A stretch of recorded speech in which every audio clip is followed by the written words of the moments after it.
एक होता है ना कि उस समय ऐसा था, जब ये बहुत ज़्यादा था, अब तो नहीं है। उस समय ना मान्यता बहुत थी, हम्म। विश्वास था उतना कि मैंने बोला वो होगा। हम्म। आज तुम कत्ती ताई बजा हम्म। चिमड़े, हमारी जनरेशन मानती भी नहीं है ना उतना। ठीक है, कुछ होगा भी नहीं। जो मान भी रहा होगा वो भी करेगा, कुछ नहीं होगा। क्यों? पहले के समय पे भाई 9-9 दिन तक मनाने लग रहे, हम्म।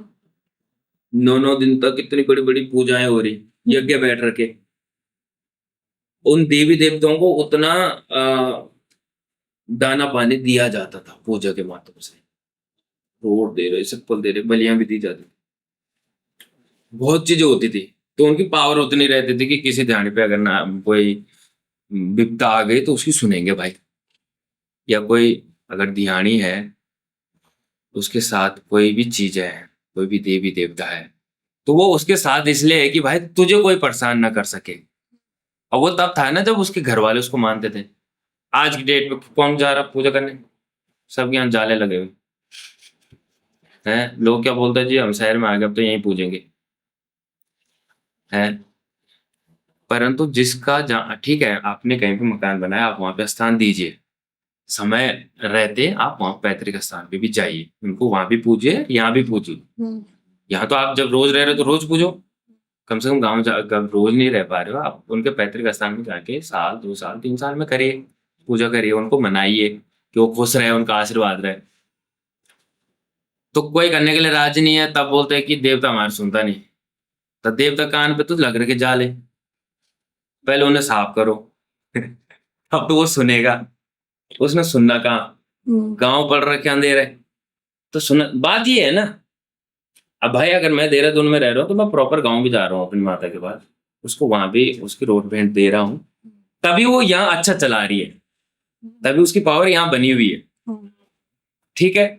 अब आप ठीक है, आप अपने कार्य के लिए कहीं भी जाइए, आप वहां पे भी उनको मानिए जहाँ पे आप रहते हैं, और आप समय अनुसार समय लगता है तो आइए। अब फिर होता क्या था ना पहले कि देवी देवताओं से ज्यादा मन अहंकार होता था। वो क्या होता है? मन अहंकार मतलब कि मन की नहीं हुई तो दूसरे का भला हो गया ढंग से। बात ये था कि मन अहंकार क्या चीज है।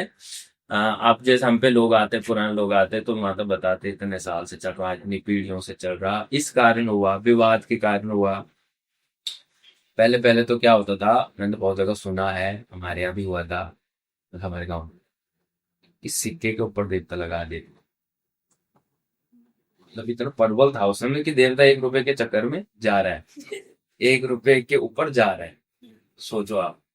और नुकसान इस कदर का, इस लेवल का कि अगर वो, उसके अंदर उतनी शक्तियां नहीं है, उसके देवी देवताओं की कृपा उतनी नहीं है, तो लगी मुआसी का। इतना भी देखा है मैंने, गौतम की पीढ़ियां पीढ़ियां खत्म हुई है। वैसे ऐसे केस में आया कि पीढ़ियां खत्म हुई है सीधे। तो उस समय ये होता था कि किसी की लड़ाई होगी, विवाद हो गया, तो किसी ने पुकार दिया, परंतु उसका कहीं ना कहीं जब last end of the day जो उसका कर्म निकलता था ना, तो देवता बोलता था तेरे बोलने पे मैंने परेशान करे, मैं वापस आए तू मुझे बोल। आप जितना वहां दिया उसका दुगना वो यहाँ देगा, यहाँ से लेगा। क्योंकि उसके बोलने पे उसने वहां तो परेशानी कर दी, क्योंकि देवता को थोड़ी ना थी परेशानी। देवता मजबूरन गया उसके कहने पे। कहते हैं भगत की बस में भगवान, मजबूरन गया उसके कहने पे। अब वहां तो बिगाड़ दिया, वापस आया, अब तूने मुझे खुश करने के लिए क्या दिया?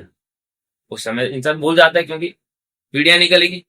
तो अब इंसान जहां देवता वापस गया वहां भूल गया, तब देवता लग गया, तब मन के लगे ये भगवान मैंने को क्या बिगाड़।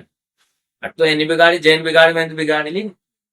वो तो वापस आ गया ना, उसका घर तो वही है, घर थोड़ी ना बन गया वहां, उसका घर तो वही है। अब उसने वहां आके उसको कुछ नहीं मिला, तो वो वहां जितना दिया होगा उसके दुगना वो यहाँ से लेगा।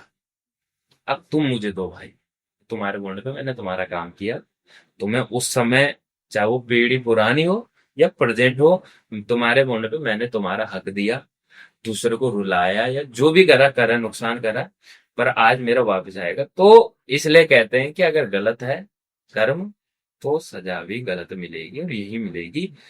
इन इंसान ने ना स्वर्ग देखा जिंदा जिंदा, ना नर्क देखा।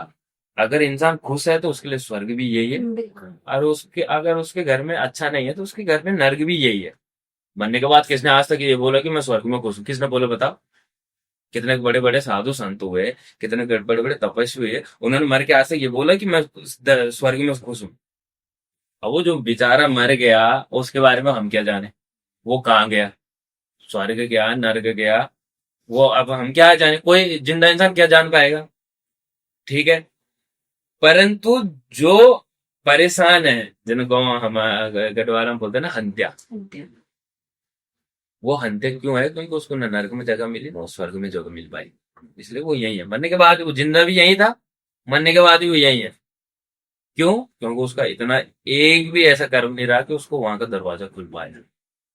तो इसलिए तो वो यहाँ भटक रहा है, यहाँ रो रहा है, तब लुल्लीमान हो, तब वो मर के दूसरों पे लग रहा है। अरे भाई, तू जिंदा रह के किसी को खुश नहीं रख पाया, कम से कम मरने के बाद तो खुश रख किसी को। And with that, we wrap another chapter, but the story isn't over yet. More awaits you in the next video. See you there.